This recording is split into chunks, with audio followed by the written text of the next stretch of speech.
Saya ingin tegaskan bahwa keselamatan rakyat adalah hukum tertinggi. Dan pada masa pandemi ini telah kita putuskan pembatasan sosial, termasuk di dalamnya adalah pembubaran kerumunan. Oleh sebab itu, penegakan disiplin untuk menjalankan protokol kesehatan harus terus dilakukan. Tidak ada yang kebal virus corona. Semuanya bisa terinfeksi virus ini dan juga bisa menularkan ke orang lain. Untuk itu saya minta kepada Kapolri, Panglima TNI, Ketua Satgas Penanganan COVID, untuk menindak secara tegas jika ada yang melanggar pembatasan sosial tersebut berdasarkan peraturan yang ada. Jangan hanya sekedar himbauan-himbauan saja, tapi harus diikuti dengan pengawasan dan penegakan aturan secara konkret di lapangan. Untuk membuat pengendalian COVID menjadi berjalan efektif, dibutuhkan trust, dibutuhkan kepercayaan dari masyarakat terhadap apa yang dikerjakan oleh pemerintah. Saya juga minta pada Menteri Dalam Negeri untuk mengingatkan, kalau perlu menegur kepala daerah baik, gubernur, bupati, wali kota, untuk bisa memberikan contoh-contoh yang baik pada masyarakat. Jangan malah ikut berkerumun.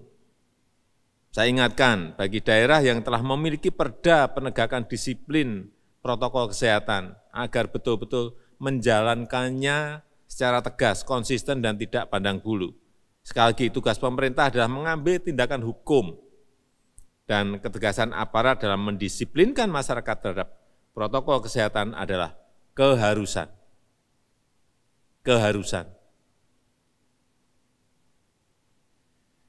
Berdasarkan data terakhir yang saya peroleh per tanggal 15 November 2020, saya senang dengan angka-angka yang akan saya bacakan ini.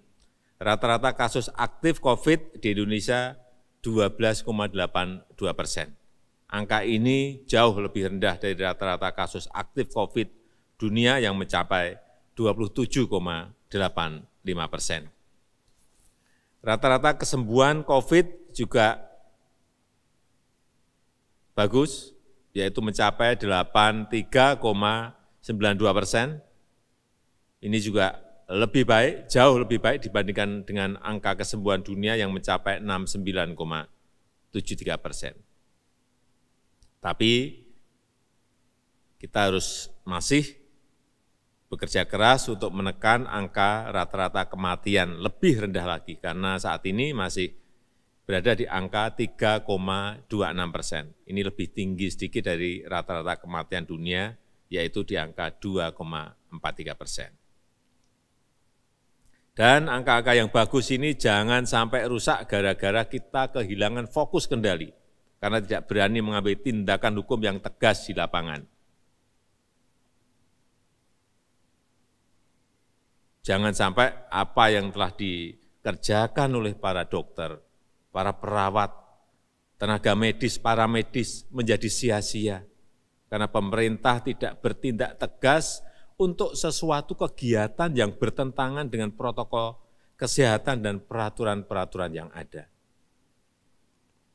Kita harus menghargai pengorbanan para dokter, perawat, tenaga medis, para medis yang telah berminggu-minggu bahkan berbulan-bulan bekerja keras menyelamatkan pasien dan tidak bertemu keluarga. Saya di lapangan, saya tahu mengenai ini. Saya juga ingatkan kepada Ketua Gugus Tugas, Ketua Satgas Penanganan COVID untuk terus melakukan pencegahan penyebaran COVID karena anggaran pemerintah yang keluar ini sudah berjumlah triliunan rupiah. Jangan sampai kita kehilangan fokus kendali dalam penanganan COVID.